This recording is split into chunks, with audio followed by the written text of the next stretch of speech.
కొంతమంది పేర్లు విన్నప్పుడు ఏమంటే ఆ పేరు చెప్పకనే ఏమంటారండి, అమ్మో ఆవిడ గురించి చెప్పొద్దండి, ఆవిడ చాలా గయ్యాలండి అంటారు. అంటే గయ్యాలనే పేరు సంపాదించుకుందా? అంతే కదా, గొడవలు పెట్టించడం గయ్యాలి. ఏమండి స్త్రీలు ఎలా ఉండాలన్నప్పుడు బైబిల్లో మనకు కొంతమంది కనబడతారండి. వాళ్ళని చూసి మాదిరిగా పెట్టుకొని బ్రతకాలి స్త్రీలైతే. ఇందులో ఎవరున్నప్పుడు ఏమండి ఒక శారా తన భర్తను యజమానుడా అంటూ పిలుచుచు లోబడి తన జీవితాన్ని గడిపింది. హన్న ఎవరన్నప్పుడు ఏమండి విశ్వాస విషయంలో హన్న సూపర్ అండి. ఎందుకు నేను ఈ మాట అంటున్నానంటే, ఏమండి దేవాలయం దగ్గరకు వచ్చింది, ఏడుస్తూ దేవుని అడిగింది, నువ్వు కానీ నాకు మగబిడ్డనిస్తే పాలు విడిచిన తోటని తీసుకొచ్చి నీకు అప్పగిచ్చేస్తాను తండ్రి అని చెప్పేసింది. అంతే, ఇంటికి వెళ్ళిపోయి ఆమె పనిలో ఉండిపోయింది. ఆ ప్రస్తావన ఆమె మళ్ళీ చేసినట్టుగా మనకు కనబడదు. ఎందుకు? జీవము గల దేవుణ్ణి అడిగాను, పూర్తి విశ్వాసంతో అడిగాను కనుక ఖచ్చితంగా దేవుడు నాకు బిడ్డను ఇస్తాడు. ఎంత మంచి విశ్వాసం అండి. ఎవరిదన్నప్పుడు ఇదిగో హన్నాది. రూతు ఎంత మంచి భక్తి పర్రాలండి.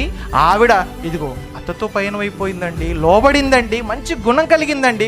ఒక ఎస్తేరు ఆవిడ చూడండి స్వజనుల కోసం ప్రాణానికి తెగించి మూర్ఖుడైన కఠినుడైనటువంటి ఆ రాజు ముందు నిలవబడింది. అంటే దేవుని పిల్లల కోసం ధైర్యం చేసినటువంటి ఒక వీర వనితగా మనం ఆవిడ గురించి మాట్లాడుకోవచ్చు. ఏమండి ఇలా మనం మాట్లాడుకుంటే ఎంతమంది స్త్రీలు బైబిల్లో కనబడతారన్నప్పుడు ఆ కనబడుతున్న స్త్రీలందరినీ మాదిరిగా పెట్టుకుని ప్రతి స్త్రీ బ్రతకగలిగితే అప్పుడు మంచి పేరును సంపాదించుకోవచ్చు.